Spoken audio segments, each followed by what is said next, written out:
नमस्कार दोस्तों। तो कैसे हैं आप सभी। आज हम यूनिट 6 सॉइल जियोग्राफी पढ़ने वाले हैं, जो कि हमारा बीए जियोग्राफी का क्या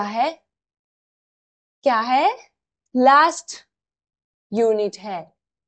इसको हम आज पूरा कर देंगे और हमारा पूरा सिलेबस कंप्लीट हो जाएगा। लेकिन हम यहाँ पे रुकने वाले नहीं, यहाँ हमारा साथ छोड़ने वाला नहीं है। हम इसके बाद फिर वीडियो और लेके आएंगे, जिसमें हम यूनिट 1 से लेके यूनिट 6 तक की सारी वीडियोस एक ही वीडियो में लेके आने वाले हैं। सारी जो हमारा सिलेबस है एक वीडियो में लेके आएंगे रिवीजन के तौर पे, जिसको आप एग्जाम टाइम पे पढ़ सकते हैं। और फिर उसके बाद लेके आएंगे हम क्वेश्चन आंसर सीरीज, जो आपको एग्जाम में बहुत मदद करने वाली है, क्योंकि इसमें हम इंपॉर्टेंट क्वेश्चन आंसर लाएंगे। चलिए अब पढ़ते हैं। Soil formation, soil properties, soil erosion and conservation, ये सभी टॉपिक हैं जो आज की वीडियो में हम पढ़ेंगे। आगे बढ़ते हैं। सबसे पहले हम समझेंगे सॉइल फॉर्मेशन को, वो सभी फैक्टर्स और प्रोसेसेस के बारे में जो हमारी सॉइल फॉर्मेशन में मदद करती है। ये है प्रोसेसेस। कौन कौन सी प्रोसेसेस इन्वॉल्व होती है सॉइल के फॉर्मेशन में। Parent material, climate, organism, relief और टाइम, ये सभी प्रोसेसेस हैं जो हमारे सॉइल के फॉर्मेशन में इन्वॉल्व होती है। हमने आपको समझाया था कि हमारी सॉइल किस तरह फॉर्म होती है और ये सब जो हमारे एलिमेंट्स है ये हमारे कैसे मदद करते हैं फॉर्मेशन में। Parent material, the underlying rock और sediment from which soil is form. Parent material क्या है? वो रॉक या सेडिमेंट जिसकी वजह से हमारी सॉइल क्या हुई है, फॉर्म हुई। फिर आता है हमारा climate. Temperature and precipitation influence soil formation through weathering and leaching. जो टेम्परेचर है, प्रेसिपिटेशन है, ये सब भी इन्फ्लुएंस करते हैं हमारी सॉइल फॉर्मेशन को। कैसे? वेदरिंग और लीचिंग के द्वारा। फिर आता है ऑर्गेनिज्म। इसमें आते हैं प्लांट, एनिमल और माइक्रो ऑर्गेनिज्म, जो कि कंट्रीब्यूट करते हैं सॉइल की फॉर्मेशन में। कैसे? उसको जो ऑर्गेनिक मैटर है उसको डिकम्पोज करके, या फिर जो हमारा सॉइल स्ट्रक्चर है उसको अल्टर करके। टाइम, टाइम हमने देखा soil formation is a slow process. Soil formation क्या है? एक स्लो प्रोसेस है जो कि थाउजेंड्स ऑफ ईयर्स लग जाती हैं हमारी सॉइल को बनने में। अब आता है टोपोग्राफी। इसमें slope and elevation affect soil development by influencing erosion, drainage and exposure to sunlight। हमारा जो स्लोप है, मतलब टोपोग्राफी है, वो कैसी है ये भी हमारी इफेक्ट करेगी सॉइल के डेवलपमेंट को, कि हमारी जो टोपोग्राफी किस तरह है, स्लोप है या फिर नॉर्मल है, किस तरह की है। अब आगे देखते हैं वेदरिंग। वेदरिंग में क्या होता है? जो breakdown of rocks and minerals into smaller particle. जो ब्रेकडाउन होता है रॉक्स या फिर मिनरल का अपने से छोटे पार्टिकल्स में, ठीक है। Organic matter accumulation, the accumulation of plant and animal remains which decompose to form humus. या जो एक्यूमुलेशन होता है प्लांट और एनिमल रिमेन्स का, जो कि डिकम्पोज करता है और फॉर्म कर देता है ह्यूमस को। Soil profile development, the formation of distinct layers or horizons within the soil। जो फॉर्मेशन होती है, अलग अलग लेयर्स की फॉर्मेशन होती है सॉइल के अंदर, वही हमारी क्या है? सॉइल प्रोफाइल है। इसका धीरे धीरे समय के साथ डेवलपमेंट होता है। एक ही लेयर में तो बन नहीं जाती है हमारी मिट्टी, वो लेयर्स में बनती है। एक बार ये लेयर, फिर दूसरी लेयर, फिर तीसरी लेयर। आगे देखते हैं सॉइल प्रॉपर्टीज को। इसमें देखेंगे हम टेक्सचर, स्ट्रक्चर, कलर, पीएच के बारे में। टेक्सचर, टेक्सचर क्या है? The relative properties of sand, silt and clay particles in the soil. Structure में क्या आता है हमारा? The arrangement of soil particles in aggregates और clumps. Colour, the colour of soils is influenced by its mineral composition and organic matter content. जो colour है हमारा soil का, वो इन्फ्लुएंस होता है किससे? उसके मिनरल कंपोजिशन में, कि उसमें कौन सा मिनरल है, उसमें कौन सा ऑर्गेनिक मैटर है, उस वजह से ही हमारा कलर डिफाइन होता है। पीएच, द एसिडिटी और एल्केलिनिटी of the soil measured on scale of 0 to 14। जो एसिडिटी है या एल्केलिनिटी है सॉइल की, वो मेजर होती है 0 से 14 के स्केल पर।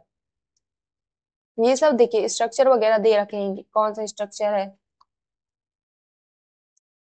आगे बढ़ते हैं। आगे हम देखते हैं सॉइल इरोजन एंड कंजर्वेशन के बारे में। इसमें कॉजेस और इफेक्ट्स क्या है। कॉजेस क्या है सॉइल इरोजन के कॉजेस? नेचुरल फैक्टर्स, जैसे कि नेचुरल फैक्टर्स और ह्यूमन एक्टिविटी, ये दो टाइप्स के हैं कॉजेस। भाई दो टाइप्स के ज्यादातर रहते हैं, एक नेचुरल और एक ह्यूमन। नेचुरल में आता है स्ट्रॉन्ग विंड और हैवी रेन्स होना, और ह्यूमन एक्टिविटी में आता है inappropriate agriculture land management करना, डिफॉरेस्टेशन करना, ओवर ग्रेजिंग करना या माइनिंग एक्टिविटीज, और जो land disturbance at construction sites, और जो लैंड डिस्टर्बेंस होता है कंस्ट्रक्शन साइट्स पर। इफेक्ट्स में क्या आता है? लॉस ऑफ फर्टाइल सॉइल, मतलब ये कॉजेज हो गए। इरोजन हुआ, उसके कॉजेज हो गए। अब इरोजन हुआ, उसके कुछ इफेक्ट्स भी रहेंगे। उसमें आता है लॉस ऑफ फर्टाइल सॉइल, हमारी जो फर्टाइल सॉइल है वो लॉस हो जाती है। सॉइल इरोजन में यही तो होता है, जो हमारी अपर लेयर होती है वो सब हट जाती है, यहाँ से बह के कहीं और चली जाती है, उड़ के, बह के, इन सब फैक्टर से। इस वजह से फर्टाइल सॉइल चली जाएगी, उस वजह से क्या होगा, हमारा प्रोडक्शन लोअर हो जाएगा, फूड क्वालिटी डिक्रीज हो जाएगी, और सिक्योरिटी भी हमारी डिक्रीज हो जाएगी।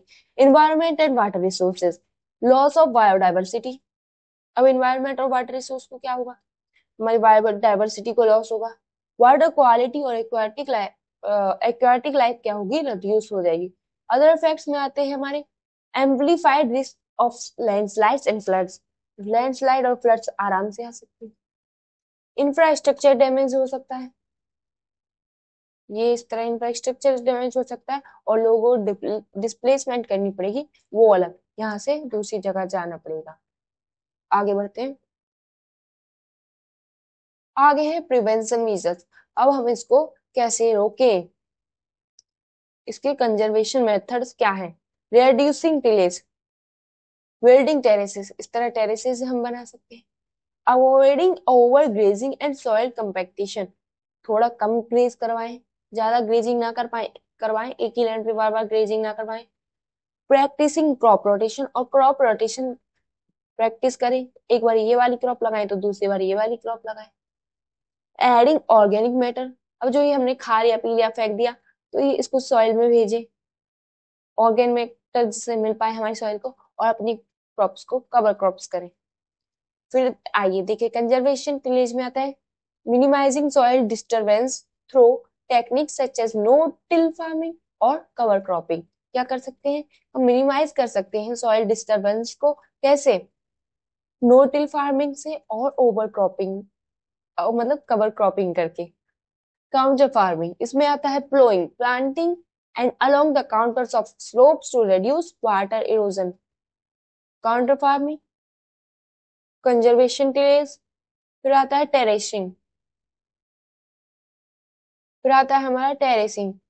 इसमें आता है creating terraces on steep slopes to prevent soil erosion. अगर हमारी स्टीप स्लोप है तो हम वहां पे टेरेस फार्मिंग कर सकते हैं, टेरेसेस बना सकते हैं। फिर आता है crop rotation, planting different crops in a rotation to improve soil fertility and reduce pest and disease problem। क्या कर सकते हैं हम, डिफरेंट क्रॉप्स को प्लांट कर सकते हैं, कभी ये तो कभी वो, जिससे सॉइल फर्टिलिटी भी इम्प्रूव होगी, साथ ही में ये पेस्ट और डिजीज प्रॉब्लम्स को खत्म करेगा, कम करेगा। फिर कर सकते हैं कवर क्रॉप्स, ये क्या है, प्लांट करने में cover crops during the off season two protect the soil from erosion and improve soil health. फिर आता है ट्री प्लांटिंग, सबसे आसान तरीका, ट्री प्लांट करें, अच्छा तरीका, जिससे कि सेव और रिड्यूस करेगा, ये विंड इरोजन को इम्प्रूव करेगा, सॉइल स्ट्रक्चर। फिर आता है ग्रेजिंग मैनेजमेंट, इसमें क्या करेंगे हम, कंट्रोल करेंगे लाइव स्टॉक ग्रेजिंग को, और जो कि प्रिवेंट करेंगे ओवर ग्रेजिंग और सॉइल डिग्रेडेशन को। फिर आता है गली कंट्रोल, इसमें क्या करेंगे हम, इम्प्लीमेंट करेंगे मीजर्स को जो प्रिवेंट करें और कंट्रोल करें फॉर्मेशन ऑफ गलीज को, विच कैन एसिडरेट सॉइल इरोजन, जो इसकी वजह से सॉइल इरोजन हो जाता है, उनको हम कंट्रोल करने की कोशिश करें।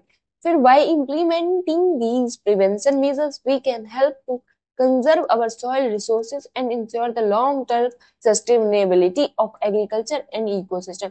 हम इन सभी मेजर्स को इम्प्लीमेंट करने से हमको क्या होगा, हम कंजर्व करवाएंगे अपनी सॉइल रिसोर्सेज को, और इंश्योर कर पाएंगे कि लॉन्ग टर्म सस्टेनेबिलिटी रहे हमारे एग्रीकल्चर और इकोसिस्टम के लिए। ये है हमारे benefit soil erosion, soil conservation करने के। हम सॉइल कंजर्व करेंगे तो उसके बेनिफिट्स क्या रहेंगे? इससे हमारा इरोजन, सॉइल इरोजन कम होगा, सॉइल फर्टिलिटी बढ़िया होगी, हमारी क्रॉप यील्ड भी बढ़ जाएगी, increase water infiltration and storage, हमारी क्या होगी? वाटर स्टोरेज और इन्फिल्ट्रेशन क्या होगी? स्टोरेज की इंक्रीज होगी। प्रोवाइडिंग वाइल्ड लाइफ हैबिटेट, और वाइल्ड लाइफ हैबिटेट भी मिल पाएगी। चलिए, हमारा पूरा बीए का सिलेबस कंप्लीट हो गया है। आपका शुक्रिया, आपकी डेडिकेशन को देखकर अच्छा लगा। अगर आपको कोई भी डाउट है या फास्ट टेक रिवीजन सीरीज की जरूरत है तो जरूर कमेंट में बताएं। हम यहाँ आपकी मदद के लिए हैं। बेस्ट ऑफ लक आपके एग्जाम्स के लिए, और हाँ, लाइक शेयर सब्सक्राइब करना ना भूलें। और अगली वीडियो में हम क्या लेके आने वाले हैं? यूनिट 1 से लेके यूनिट 6 लास्ट यूनिट तक का सारा सिलेबस एक ही वीडियो में हम लेके आएंगे, और साथ ही में हम आपके लिए इम्पोर्टेंट क्वेश्चन आंसर सीरीज लेके आएंगे, जिससे आपको एग्जाम्स में कोई प्रॉब्लम ना हो। Thank you. तब तक के लिए धन्यवाद।